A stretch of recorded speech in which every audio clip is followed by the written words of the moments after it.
오늘 저와 여러분들이 함께 나눌 말씀은 빌립보서 3장 13절부터 14절까지의 말씀입니다.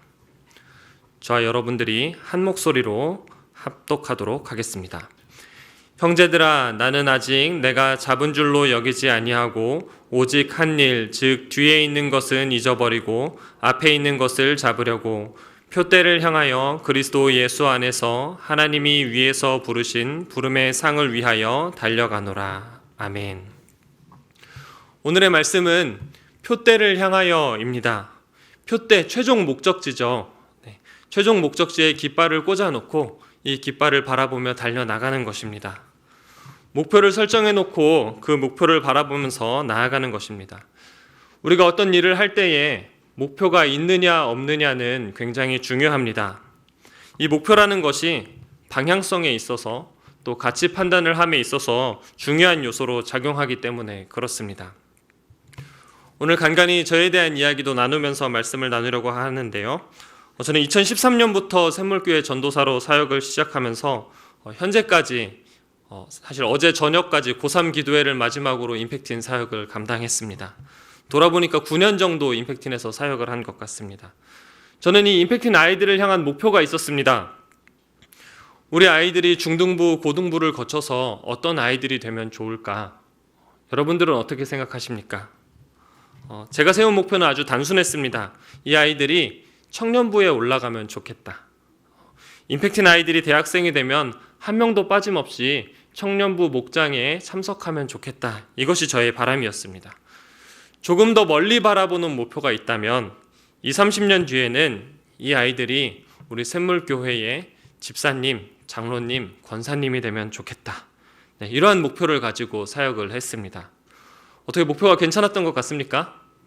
네, 정말로 그렇게 되면 좋겠습니다. 플로렌스 체드윅이라는 미국의 수영 선수를 아시는지요? 네, 옛날에 저도 설교 시간에 한번 들었던 걸로 기억을 하는데 제가 설교 준비를 위해서 한번 검색을 해보니까 매일신문 기사에 이분에 대한 글이 실려 있더라고요. 함께 잠깐 나누려고 하는데요. 이분이 여성 최초로 영국과 프랑스를 수영으로 왕복한 인물입니다. 1950년 8월 8일 영국 도버 해협을 가로질러서 프랑스에서 영국 방향으로 32km, 13시간 20분 만에 헤엄쳐 이렇게 건너간 인물입니다. 그 다음에 1951년에 영국에서 프랑스 방향으로 16시간 22분 만에 횡단하는 데 성공합니다. 우리 샘물교회 성도님들을 수영을 잘하셔서 아무도 안 놀라시는데 저는 2시간만 걸으라고 해도 굉장히 힘들 것 같은데 괜찮습니다. 그리고 이분이 새로운 도전을 하는데요. 1952년 7월 4일 미국 캘리포니아 카탈리나 섬에서 본토의 롱비치까지 34km 거리를 수영으로 횡단하는 것에 도전합니다. 이분이 성공을 했을까요? 못했을까요? 못했습니다. 목표를 채 800m를 남기지 않은 지점에서 포기를 합니다. 이분이 왜 포기를 했느냐? 목표가 보이지 않았기 때문입니다. 인터뷰에서 이분이 그런 이야기를 했는데요. 목표가 얼마 남지 않았는데 왜 포기했습니까? 이렇게 물어봤을 때에 목표가 보이지 않아서 안개 때문에 내가 가야 할 곳을 알지 못해서 포기했습니다. 이렇게 이야기를 합니다. 이분이 2달 뒤에 다시 한번 도전을 합니다. 이날도 안개가 아주 자욱하게 꼈다고 하는데요. 이분이 성공했을까요? 못했을까요? 이번에는 성공합니다. 그것도 당시 남자 기록을 2시간이나 단축시킨 신기록을 세웠다고 합니다. 이분이 성공할 수 있었던 이유가 무엇이냐? 목표가 있었기 때문입니다. 정확하게는 목표의식을 잃지 않았기 때문입니다. 오늘 본문의 표현으로 바꾸면 이분의 마음속에 확신이 있었습니다. 표대가 있다. 비록 안개 때문에 내 눈에 보이지는 않지만 분명한 표대가 존재한다. 이 확신이 있었기 때문에 성공할 수 있었던 것입니다. 사도 바울에게도 표대가 있었습니다. 오늘 본문 14절이죠. 표대를 향하여 그리스도 예수 안에서 하나님이 위에서 부르신 부름의 상을 위하여 달려가노라. 아멘. 오늘은 바울이 향했던 이 표대를 함께 묵상해 보려고 합니다. 바울이 향했던 표대는 예수 그리스도입니다. 표대를 향하여 이렇게 바꿀 수도 있습니다. 예수 그리스도를 향하여. 단지 바울만의 표대는 아니죠. 성도인 저와 여러분들 또한 바울과 같은 표대를 향해 나아가는 사람들입니다. 표대를 향해서 달려가는 것이 무엇인가 함께 묵상하실 때 지금도 그렇지만 더욱 주님 나라의 영광을 위하여서 귀하게 쓰임받는 저와 여러분들 되시기를 우리 주님의 이름으로 축복합니다. 아멘. 표대를 향해 달려가는 것이 무엇인가? 우선 첫째, 사람을 향해 나아가는 것입니다. 주님께서 우리의 표대라고 했는데요. 우리 주님을 향해 나아가는 것이 구체적으로 무엇이냐? 바로 사람을 향해 나아가는 것입니다. 예전에 담임 목사님께서 한번 얘기하셨던 것 같아요. 아마 기억하실런지 모르겠는데 속담입니다. 호랑이는 죽어서 가죽을 남기고 사람은 죽어서 무엇을 남깁니까? 네, 이름 아니고요. 바꿨다고 했었습니다. 호랑이는 죽어서 가죽을 남기고 사람은 죽어서 사람을 남긴다. 속담은 이름을 남기는 게 맞죠. 세상 사람들은 이름을 남길 수 있습니다. 그러나 우리 성도는 사나 죽으나 사람을 남기는 사람들입니다. 사남사밤, 사람을 남기는 사람들의 기도하는 밤. 이번 수요일부터 이제 시작을 하는데요. 많이 참석해 주시면 좋겠습니다. 사람의 소중함에 대해서는 두말할 필요가 없죠. 성경에서 자주 강조합니다. 잃은 양 비유, 양 100마리가 있어도 한 마리를 잃어버렸을 때 그 슬픔은 이루 말할 수 없고 한 마리를 잃어버렸을 때 그 한 마리를 찾으러 갑니다. 그리고 그 한 마리를 찾았을 때 주님께서 기쁨을 표현하시는데요. 마태복음 18장 13절입니다. 진실로 너희에게 이르노니 만일 찾으면 길을 잃지 아니한 99마리보다 이것을 더 기뻐하리라. 아멘. 한 영혼이 천하보다 귀하다. 이것이 바로 하나님의 마음이고 이것이 바로 예수님의 마음입니다. 여러분 혹시 영구 제삼이라고 들어보셨습니까? 영혼 구원하여 제자 삼자의 줄임말입니다. 영구 제삼. 어느 교회든지 한 번쯤은 이렇게 외치더라고요. 영혼 구원하여 제자 삼자. 왜 이렇게 교회들마다 영혼 구원하여 제자 삼자, 영혼 구원하여 제자 삼자 이렇게 외치겠습니까? 중요하기 때문에 그렇습니다. 이것이 바로 교회가 바라보아야 할 표대이기 때문에 그렇습니다. 예수님께서 영혼을 향해 관심을 가지고 계시기 때문에 그렇습니다.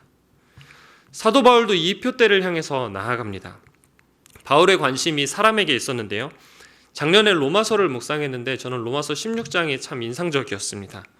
성경을 보면 이제 단락을 나눠서 그 단락마다 소제목을 이렇게 파란색 글씨로 달아놓잖아요. 근데 로마서 16장의 소제목은 인사입니다. 그리고 로마서 16장 21절 이후로는 문안과 찬양 이렇게 되어 있습니다. 저는 16장을 묵상하면서 이 소제목의 이름을 다르게 붙여봐도 좋겠다 이런 생각이 들었습니다. 뭐라고 바꾸느냐? 바울이 남긴 사람들. 로마서 16장을 보면요. 바울의 SNS를 보는 것 같습니다. 바울의 사회적 관계망이 어떻게 이루어져 있는지 그거를 한눈에 볼 수가 있는데요. 바울의 팔로우가 누구인지 페이스북 친구가 누구인지 알 수 있습니다. 내용도 쭉 보면 사도 바울이 로마 교회를 향해서 누구누구에게 문안하라. 바울이 남긴 사람들입니다. 예수님께서 이 땅에 오셔서 평생에 하신 일이 무엇입니까? 바로 12명의 제자를 남기는 것이었습니다. 그 와중에 한 명은 배신했죠. 이 땅에 오신 주님의 관심은 사람을 향해 있었습니다. 그리고 그 제자들에게 주님께서 주신 명령이 뭐냐? 마태복음 28장 19절 20절인데요. 우리 같이 한번 읽어보면 좋겠습니다. 함께 읽겠습니다. 시작. 그러므로 너희는 가서 모든 민족을 제자로 삼아 아버지와 아들과 성령의 이름으로 세례를 베풀고 내가 너희에게 분부한 모든 것을 가르쳐 지키게 하라. 아멘. 예수님께서 이 땅에 오셔서 평생 동안 제자를 남기고 그 제자들로 하여금 다시금 제자 삼으라는 명령을 주십니다.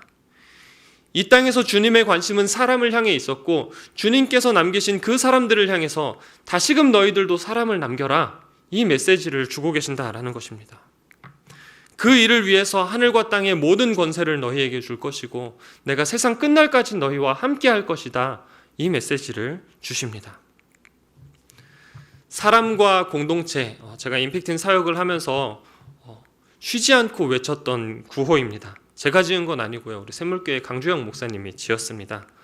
제가 처음 임팩트인에 왔을 때 강주영 목사님과 같이 고등부, 중등부를 같이 사역을 하게 됐는데 우리가 어떤 가치를 가지고 사역을 하면 좋을까 이렇게 마음을 나누다가 사람과 공동체 이걸 새기면 좋겠다 이렇게 했습니다.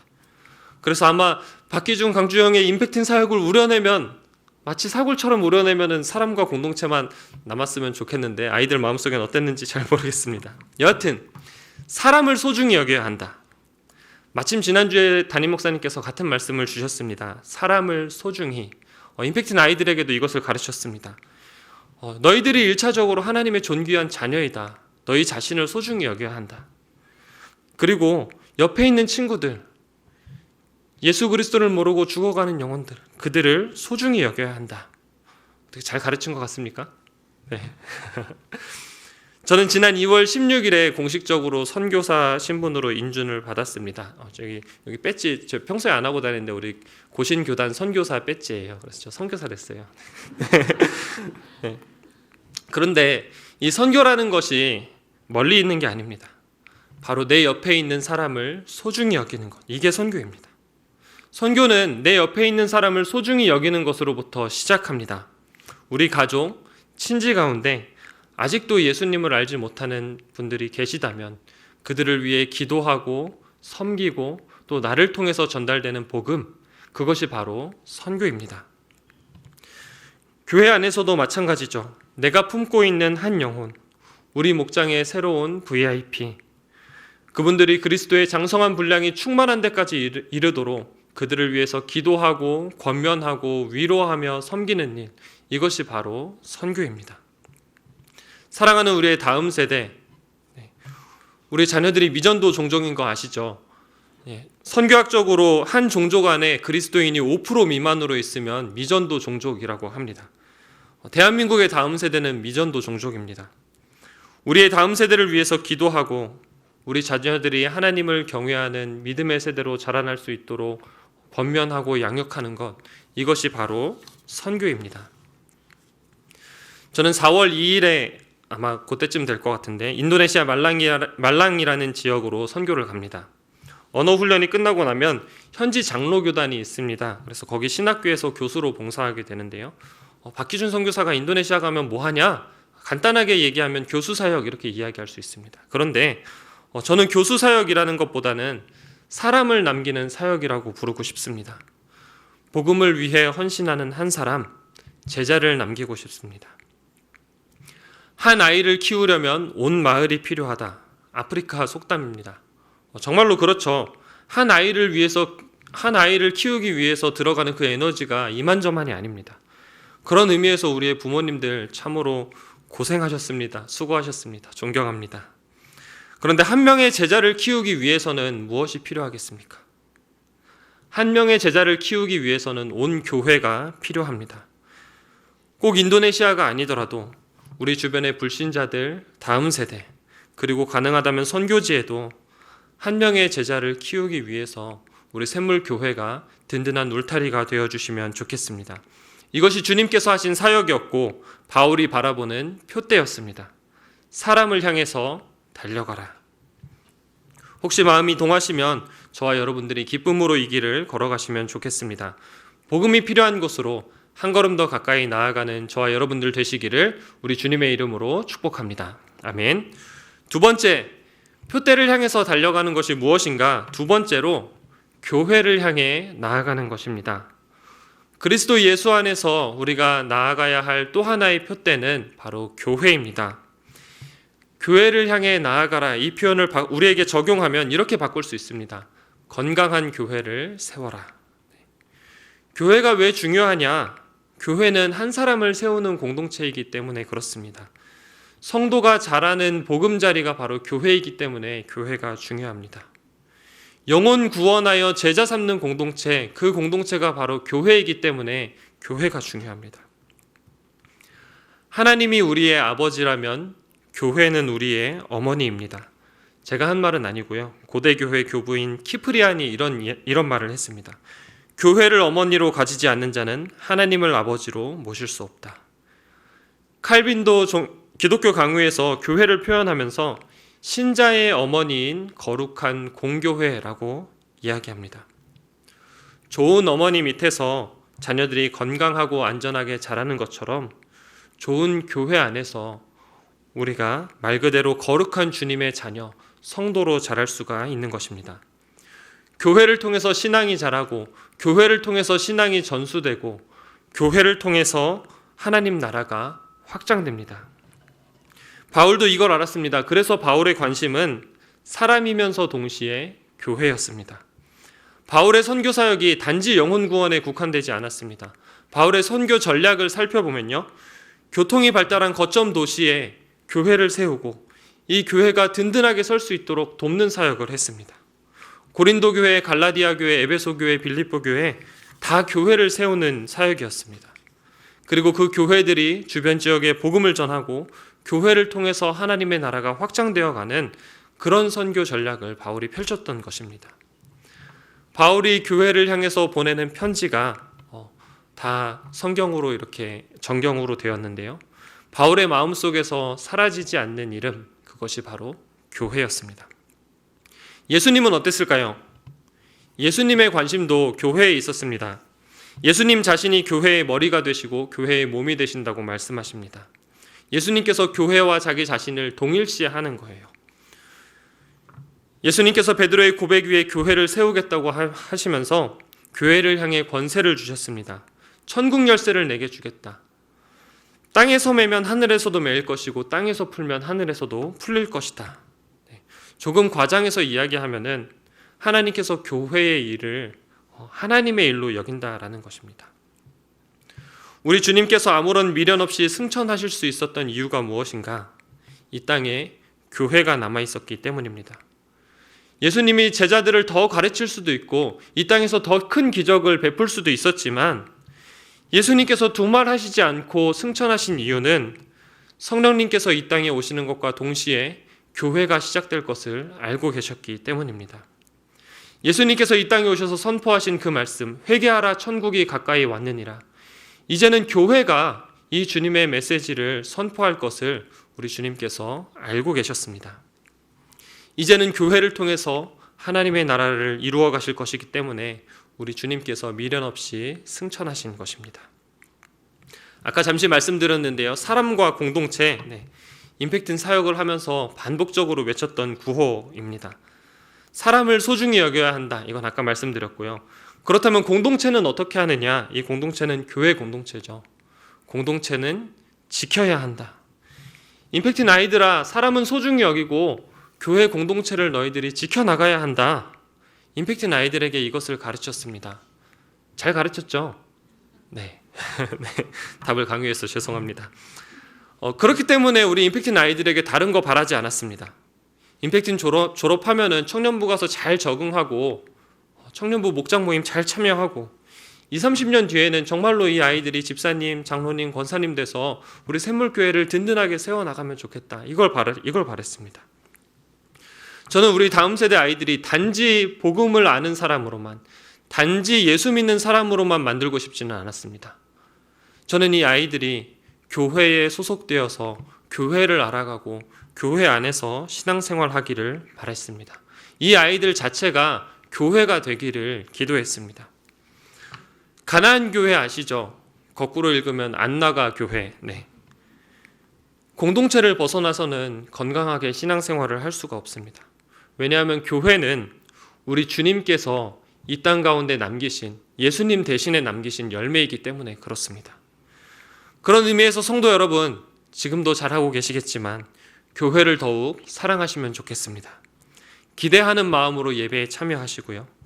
기도하실 때 나와 가족들을 위한 기도도 좋지만 우리 샘물교회를 위해서도 함께 마음 모아주시면 좋겠습니다.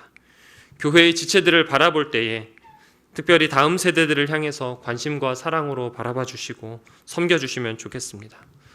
저는 이제 오늘로 샘물교회를 사임하게 되는데요. 이제 선교사로 바뀌기는 하지만 나가는 마당이니까 노골적으로 좀 말씀드리면 교사로 좀 섬겨주시면 좋겠습니다.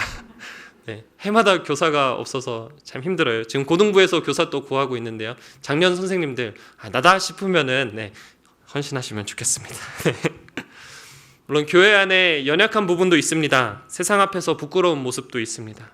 신앙생활을 오래 하다 보면은 오히려 교회를 향한 실망감이 더욱 커질 때도 있죠. 그러나 교회의 세밀한 부분을 더욱 잘 살필 수 있는 그런 여건이 된다면 부족한 부분도 나의 섬김으로 채워주시면 좋겠습니다. 우리의 관심과 섬김으로 주님의 몸된 교회가 더욱 아름답게 세워지기를 바랍니다. 선교도 마찬가지입니다. 선교도 교회를 세우는 것입니다. 선교가 단지 해외에 있는 사람들에게 복음 전하는 이것으로 끝나지는 않습니다. 단지 문화가 다른 사람들에게 복음을 전한다고 해서 선교, 물론 선교죠. 근데 거기서 그치지는 않습니다. 비즈니스를 통해서 선교할 수도 있고, 의료사역을 통해서 선교할 수도 있고, 교육을 통해서, 구제와 봉사를 통해서 선교할 수 있습니다. 그러나 이러한 선교 사역들을 통해서 우리가 지향하는 최종 목적지는, 표대는 교회가 되어야 합니다.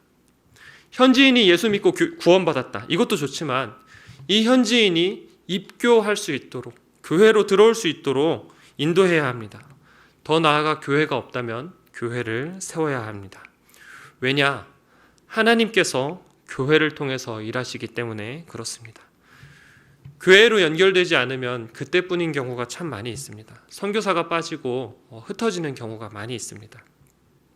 그래서 선교는 현지의 영혼들에게 복음을 전하고, 그 복음을 들은 현지인들이 모여서 공동체를 이루고, 그 공동체 안에 지도자가 세워지고, 이 지도자를 통해서 교회가 건강하게 세워지고 선교사는 빠져나오는 것, 여기까지가 선교의 한 사이클이 됩니다.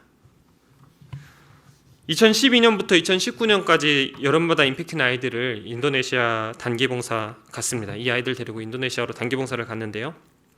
그 기간 가운데 2개의 교회가 세워지는 장면을 봤습니다. 인도네시아의 교회가 세워지기 위해서는 지역 주민 100%의 동의가 필요합니다. 다 무슬림들인데 그 무슬림들이 교회가 세워지는 것을 동의를 해줘야 교회를 세울 수가 있어요. 그리고 그 교회 가운데에, 죄송합니다, 교회 와서 처음으로 이물 마셔봤어요.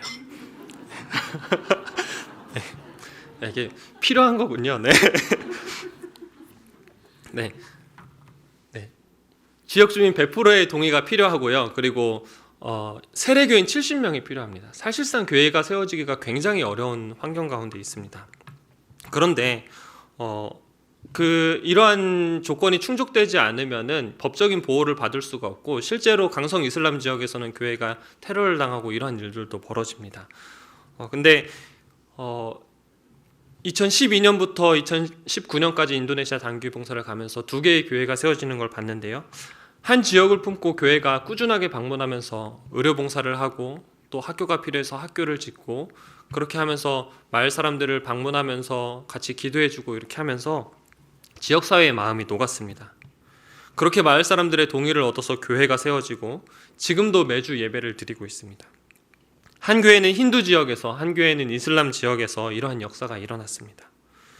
선교를 나간다고 하니까 주변 사람들이 물어보더라고요. 왜 인도네시아를 가게 되었느냐? 사실 이유는 단순했습니다. 인도네시아를 그냥 방문하다 보니까 인도네시아 선교사님이 인도네시아로 오라고 하시더라고요. 그래서 간다고 했습니다. 그런데 저는 인도네시아 이 나라를 향한 마음이 그렇게 크게 있지는 않았습니다. 그렇지만 인도네시아를 방문하면서 이 땅에 교회가 세워지는 그런 모습들을 보니까 하나님께서 제 마음 가운데 열망을 부어주시더라고요.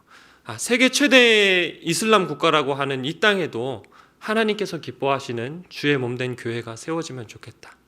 또 바라기는 이 이슬람 지역의 현지인 지도자가 무슬림 제3국으로 헌신하는, 그런 선교사로 헌신하는 그런 일도 일어나면 좋겠다. 이런 마음을 하나님께서 부어주셨습니다. 마음이 동하시면 샘물교회에서도 교회를 세우는 사역에 동참해 주시기를 부탁드립니다.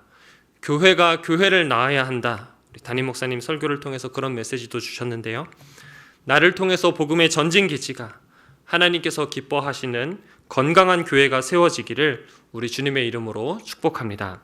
아멘. 마지막 3번째, 표대를 향해 달려가는 것이 무엇인가? 3번째로 열방을 향해 나아가는 것입니다. 그리스도 예수 안에서 우리가 달려가야 할 또 하나의 표대는 열방입니다.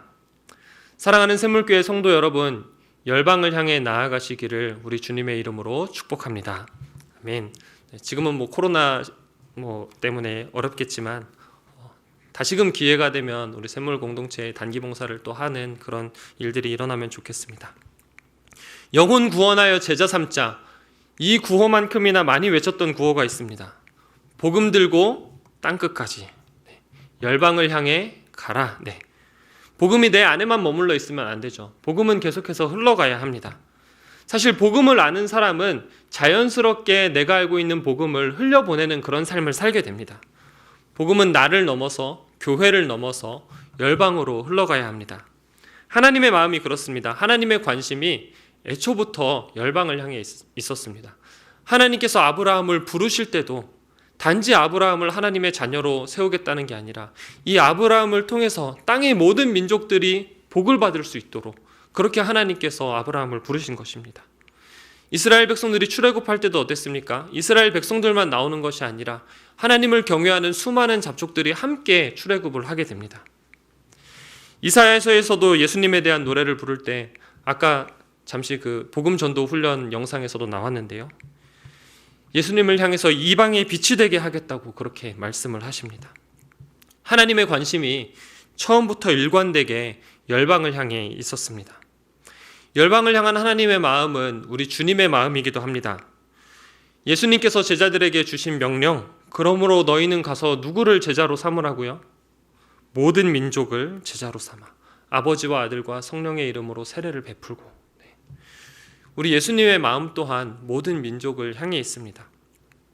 그리스도 예수 안에서 하나님이 위에서 부르신 부름의 상을 위하여 달려가는 그 인생이 바라보는 표대가 무엇이냐? 바로 열방입니다. 바울의 마음에도 열방이 있었습니다. 바울은 그 가슴 속에 열방을 품은 사람이었습니다.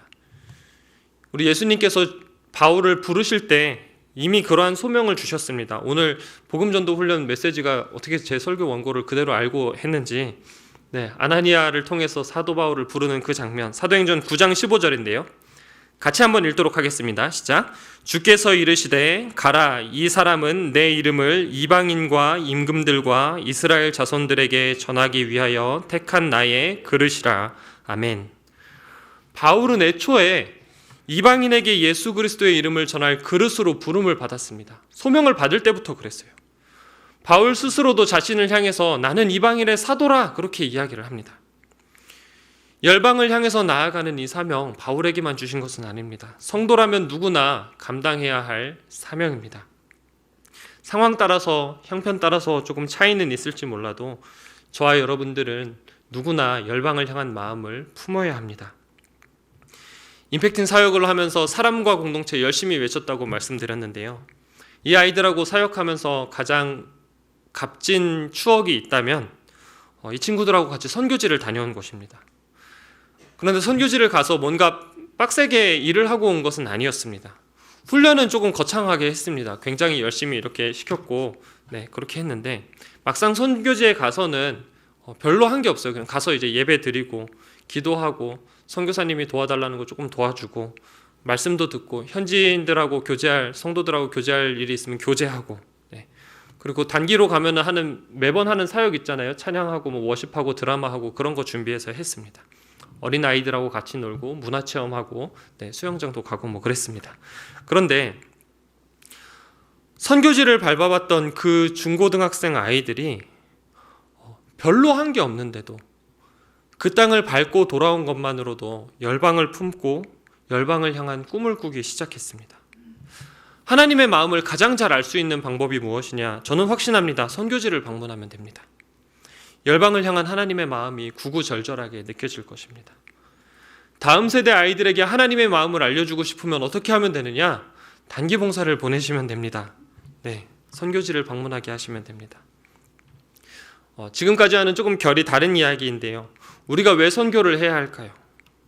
표대를 향해서, 사람을 향해서 나아가고 교회를 향해서 나아가고 열방을 향해서 나아가라고 말씀드렸는데 우리가 왜 이러한 사역을 해야 하는 것일까요? 하나님께서 예배받기 원하시기 때문에 그렇습니다. 선교는 우리의 최종 목표가 아닙니다. 최종 목적지는 예배입니다. 선교는 수단이죠. 우리가 선교를 왜 하느냐? 아무도 예배하지 않는 그곳에서 한 사람의 예배자를 세우기 위해서 선교하는 것입니다. 우리가 선교를 왜 하느냐? 아무도 예배하지 않는 그곳에서 예배하는 공동체, 교회를 세우기 위해서 선교하는 것입니다. 우리가 선교를 왜 하느냐? 하나님을 예배하지 않는 민족들이 하나님을 예배하게 하도록 그 일을 위해서 우리가 선교하는 것입니다. 그렇기 때문에 사랑하는 샘물 성도 여러분, 열방을 향해 나아가시기를 우리 주님의 이름으로 축복합니다. 아멘. 저는 꿈을 그렇게 신뢰하지는 않습니다. 비전 말고요. 이제 잠잘 때 꾸는 꿈 있잖아요. 꿈이 반대라는 말도 있고, 또 평소에 꿈은 생각하던 것들이 이제 무의식 중에 이렇게 나오는 것이다, 이런 이야기도 있는데, 저는 일단 꿈을 잘 안 꾸는 체질입니다. 이걸 체질이라고 말해도 되는 건지 모르겠는데, 저는 꿈꾸는 빈도가 굉장히 낮습니다. 그런데 가끔 예배하는 꿈을 꿉니다. 요한계시록에 나오는 하늘과 땅의 모든 피조물이 어린 양을 찬양하는 이런 스케일은 아니고요. 네. 네. 우리 임팩트는 아이들 데리고 이렇게 집회하는, 수련회하는 이제 그런 것 같아요. 그런 예배하는 꿈을 꿉니다. 그 속에서 찬양을 하고 기도를 하는데요. 좀 경건한 것 같습니까? 이 말만 안 했으면 경건했을 텐데. 이렇게 예배하는 가운데 이 아이들에게 가까이 다가가 보면요, 우리 임팩트 애들만 있는 게 아니에요. 다양한 민족들이 모여서 함께 하나님을 예배하는 그런 꿈을 한 3번, 4번 이렇게 꿨던 것 같아요. 저에게는 개인적으로 이 잔상이 굉장히 오래 남습니다. 감동이 되고, 참 정말로 이런 일이 일어나면 좋겠다. 정말로 세상 모든 민족이 하나님을 예배하면 좋겠다. 그런 마음을 품게 됩니다. 하나님께서 그래서 선교지로 보내시는지도 모르겠어요. 저는 열방을 향해 나아갑니다. 제가 담대하게 선포했지만 좀 거창한 것 같아요. 인도네시아로 가는데요. 가서 무슨 특별한 일을 할 수 있겠습니까? 그냥 선교사 신분으로 다른 사람들처럼 일상을 살아가게 될 것입니다. 인도네시아는 하루에 5번씩 에잔 소리가 울리는데요. 그 이슬람의 기도 소리입니다. 제가 사역하게 될 신학교를 향해서도 이슬람 사원이 이렇게 해놓은 스피커가 있어요. 그 스피커를 통해서 이 학교를 향해서 이렇게 이슬람의 기도 소리가 울립니다. 근데 그 땅에서 바라는 점이 있다면 저희 가정이 예배자로 서는 것입니다. 하루 5번 이슬람의 기도 소리가 온 동네를 울려도 그 땅에서 드리는 한 번의 예배가 하늘에 울리기를 소망합니다. 선교 사역은 예배를 세우는 사역입니다. 한 사람의 예배자를 세우고 예배하는 공동체 교회를 세우고 열방이 하나님을 예배하도록 섬기는 사역입니다. 그래서 권면합니다. 사랑하는 샘물 성도 여러분, 예배자가 되시기를 우리 주님의 이름으로 축복합니다. 이것이 열방을 향해 나아가는 첫걸음입니다. 그리고 혹시 오늘 말씀 가운데 하나님께서 도전을 주신다면 실제적으로 열방을 향해 나아가는 은혜도 있기를 바랍니다. 선교에 대한 이야기를 하면 꼭 나오는 멘트가 있습니다. 열방을 향해 나아가라, 아까 말씀드렸고요. 사실 뒷부분이 더 중요한데요. 갈 수 없다면 보내라. 보냄받는 입장에서 뻔뻔하게 이런 얘기를 해서 죄송한데, 지금도 교회가 선교 사역을 위해 힘쓰고 있는 줄로 압니다. 그러나 마음이 동하신다면 더욱 열방을 위해서 기도해 주시고 열방을 향해 나아가 주시고, 또 우리 샘물교회가 파송한 선교사님들이 25가정 협력 선교사님도 아까 장로님 기도해 주셨는데 많이 계십니다. 우리 선교사님들을 위해서도 함께 도와주시는 그런 우리 샘물교회 성도님들 되시면 좋겠습니다. 말씀 정리합니다. 오늘의 말씀 표대를 향하여입니다. 표대를 향해 달려나가는 저와 여러분들 되시기를 바랍니다. 사람을 향해, 교회를 향해, 열방을 향해. 결국 우리가 달려가야 할 표대는 예수 그리스도입니다. 그리고 사실은 우리 주님께서 이 표대를 향해서 먼저 달려가신 분입니다. 주님께서 표대가 되어주셨기에, 그리고 표대이신 주님께서 사람을 향해서, 교회를 향해서, 열방을 향해서 나아가셨기에 저와 여러분들도 마땅히 성도의 길을, 또 선교의 길을, 그리고 예배의 길을 달려가야 할 줄로 믿습니다. 바라기는 우리 모두가 표대를 향해 달려갈 때에 하나님 나라와 영광을 위하여서 귀하게 쓰임받기를 우리 주님의 이름으로 축원드립니다. 아멘. 우리 함께 예배자 찬양하시면서 같이 기도의 자리로 나아가도록 하겠습니다. 주님 감사합니다. 우리의 표대가 되어주실 뿐만 아니라 또 표대를 향하여 주님께서 먼저 걸어가신 그 길을 교회가 마음 모아 따라가게 하시니 감사를 드립니다. 주신 말씀대로 사람을 향해서, 교회를 향해서, 열방을 향해서 주님 기뻐하시는 길을 따라 한 걸음 더 나아갈 수 있도록 인도하여 주옵소서. 주님께 감사하는 마음으로 작은 예물을 올려드렸습니다. 주님 나라와 영광을 위해서 사용해 주시고 우리의 삶 또한 하나님께서 기뻐하시는 거룩한 산 제물로 받아 주시옵소서. 이제는 우리 주 예수 그리스도의 은혜와 하나님의 사랑과 성령님의 교통하심이 표대이신 주님을 향해 달려나가며 어디에 있든지 예배자로 서기로 결단하는 사랑하는 샘물교회 위에 지금으로부터 영원토록 항상 함께 계실지어다. 아멘.